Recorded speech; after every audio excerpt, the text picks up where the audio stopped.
দা গরম করে ওই পানি পরে দিয়ে ওইটা খাওয়াই দিয়েছিল আমাকে, যাতে রাতে ভয়টা না পাই।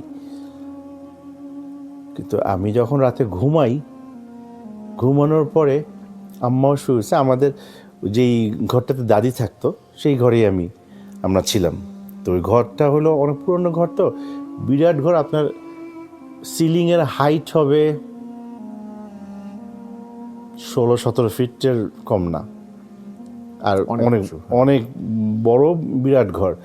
তো ওইখানে আমি বসা, মানে শোয়া, আম্মা তো ঘুম, আমি হলো জানলার পাশে, আম্মা খাটের পাশে। খাটও বেশ উঁচা। তো আম্মা তো ঘুম, আমার কিছুক্ষণ পরপর খালি মনে হতেছে যে খাটের নিচ থেকে কেউ যেন উঠতেছে, কেউ উঠে চেইনের মতো এসে আমাকে জড়ায় ধরতেছে, পেঁচিয়ে ধরছে। পুরো মানে করে আমি ছুটতে পারতেছি, আমি কোনোভাবেই করতেছি। আর বারবার মনে হচ্ছে যে বাইরে কেউ, সাপের মতো কিছু নাকি, সাপের মতো বোঝা যাচ্ছে, খালি চেইন। আচ্ছা, চেইনের মতো।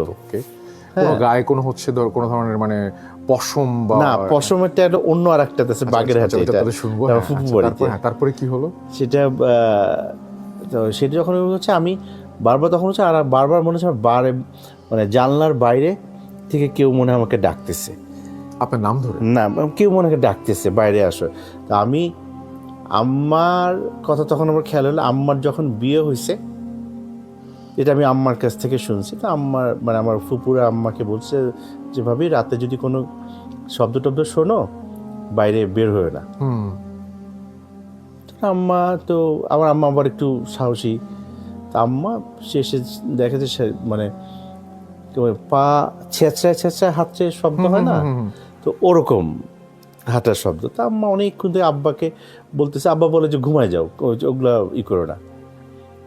তো আম্মা তারপরেই না করে, আম্মা তখন একবার নাকি জানলা একটু খুলে দেখছে, দেখা যাচ্ছে সাদা টিসের মতো পা একটু উপরে, তো সামনে এরকম এইভাবে।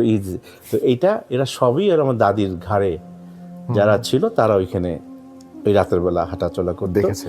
এটা আম্মার এই আপনি বলছিলেন একটু আগে ওই যে ফুপুর বাসার কথাটা, ওইটা যদি একটু বলতেন। আচ্ছা, ফুপুর বাসাটা আমি আসে, তারপর ওইখানে যেটা মানে আমি পরের দিন যেটা আগেরটা যে বলি, যে সেটা হলো যে ওই যে চেনটা যেটা বারবার আসতেছে ধরছিল আপনাকে, তখন এটা হলো যে আম্মাকে ডাকি, আমি আম্মাকে ডাকতেছি যে আম্মা ওঠো ওঠো, বুঝে আমার মনে হয় আমার হাত তো যাচ্ছে না, আম্মাকে গায়ে যেটা আমি টাচ করতেছি সেটাও মনে আম্মা টের পাচ্ছে না। আমি সকালে ওঠার পর আম্মাকে এত বললাম, আমি তোমাকে এত ডাকলাম, তুমি শুনলাম, তা আমার বলে কই, আমি তো তোমার কোনো টাচই পাইনি আমি। আচ্ছা, অথচ আম্মাকে তোমার পাশেই শোয়া। আচ্ছা, আপনার কি কখনো এরকম মনে হয়েছে যে পুরো ব্যাপারটা আপনার স্বপ্নের মধ্যে ঘটেছে, নাকি এটা স্বপ্ন ছিল না? এটা স্বপ্ন অ্যাবসলিউটলি না। আচ্ছা, এইটা আমাকে একটু বলেন তাহলে। আমার অ্যাবসলিউটলি স্বপ্ন না। আমি সারাদিনই সারা রাত যেখানে যা কর, এবং আমাদের ধর্ম যে আমি যতটুকু জানি যে ফজরের নামাজের পরে আর এটা কোনো আজানের পরে কিছু থাকে না। তো আমি জাস্ট খালি ওয়েট করতেছি আল্লাহ কখন আমার আজানটা দিবে। আজানটা যখন হয়েছে আমি তারপর আম্মা যখন ফজরের নামাজের উঠে, আমি খালি আম্মাকে বলবো, আম্মা আমার পারবো না, ঢাকায় চলো। ইম্পসিবল। আমার আম্মা দাদির তখন কুলখানি 2 দিন পরে করে আমি তখন সত্যি কথা, আমি বলছি আম্মা আমার কুলখানি খাওয়ার দরকার নেই, আমি ঢাকায় চলো।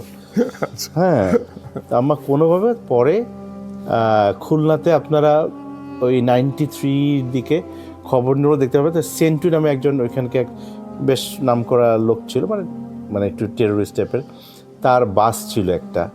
ওই বাস ওই দিনই ওপেন হয়েছে, সারা খুলনাতে কোনো সিট নাই কোনো বাসের। আমরা ওইখান থেকে, আমি এবং আম্মা খুলনা থেকে যশোর পর্যন্ত আসছি 2 জন, যশোর থেকে 1 জন উঠলো, যশোর থেকে 3 জন নিয়ে অত বড় বাস, এসি বাস, ঢাকায় আসছি মাত্র 3 জন মানুষ। আচ্ছা, তো ওইটাই আমার কোনোভাবেই এটা হ্যাঁ আমি জানি এটা অনেকেই বলবে যে স্বপ্ন বা কোনো, এটা স্বপ্ন না, কারণ হলো ইম্পসিবল। কারণ আমার ফ্যামিলিতে, আমার বাপের ফ্যামিলিতে এই জিনিসটা আছে। হ্যাঁ, আপনি সেদিন বলছিলেন বলে আমি খুব ইন্টারেস্টেড হচ্ছিলাম, এবং এখনো আমার খুব ইন্টারেস্টিং লাগছে এটাই যে আপনার সাথে নিশ্চয়ই আপনি যে ফুপুর বাসার যেটা বলছিলেন ওটা কি, ওইটা যদি একটু বলতেন যেটা আপনি ফুপুর বাসাটা এটা হলো আমার মানে আগের ঘটনাটা আমি শুধুমাত্র একটু শেষ করি। সেটা হচ্ছে যে এই যে সকালে উঠলেও হ্যাঁ। আপনি উঠলেন, তারপরে হচ্ছে আপনারা ফিরে আসলেন, তারপরে আপনার ঢাকা আসার পর আর কোনো ঢাকা আসার পর আমার এই ধরনের কোনো কিছু হয়নি, প্রবলেম হয় কিন্তু আমরা খুলনাতে গেলেই আমাদের এরকম যেমন ওই তাল গাছটা অনেকেই কাটার চেষ্টা করছে, ইভেন এখন ওই যে আমাদের মানে চাচার কাছে বিক্রি করে দেওয়া হয়েছে, এই তাল গাছটা কেউ কাটতে পারতেছে না। না কনস্ট্রাকশন হচ্ছে, গাছ ওটা ওরকমই আছে। না আমি এটাই ভাবছিলাম যে খুলনা থেকে আমাদের যারাই মানে আমাদের কিন্তু প্রচুর লিসেনার আছেন যারা হচ্ছে খুলনা থেকে স্টোরি পাঠান। তো খুলনার স্টোরিগুলো খুবই এক্সেপশনাল হয়। তো আমি আবারও দেখছি যে আপনার ঘটনাগুলো যে খুলনায় ঘটছে, মানে আমি কিছু খুব অবাক হচ্ছি। আপনার ফুপুর বাসাও কি তাহলে খুলনায়? বাগেরহাট, ওই তো একই কথা, একই এরিয়া। এবং আমার আব্বার নানা খরম তো চেনেন? হ্যাঁ, অবশ্যই খরম। তো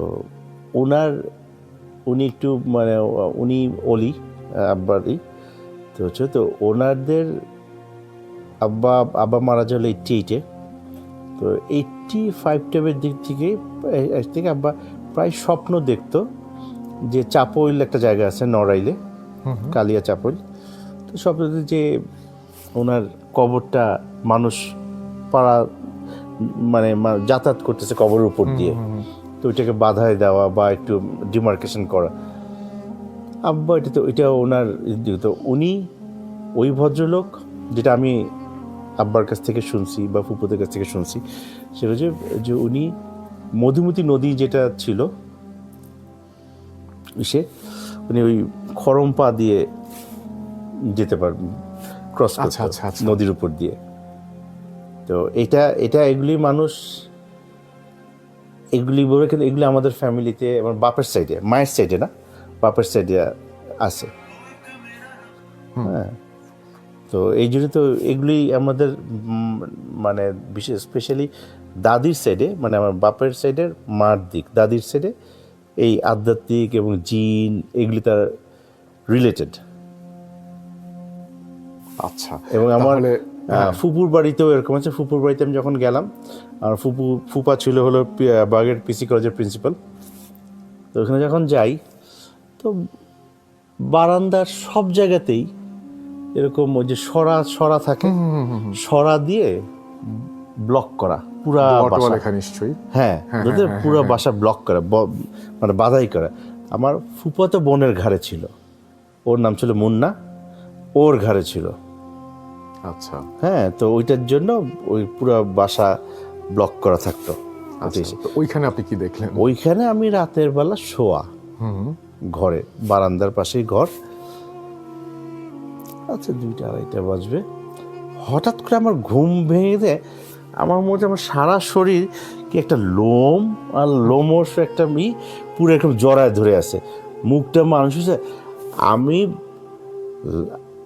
লাফ দিয়ে উঠে তাড়াতাড়ি ফুপুর ঘরে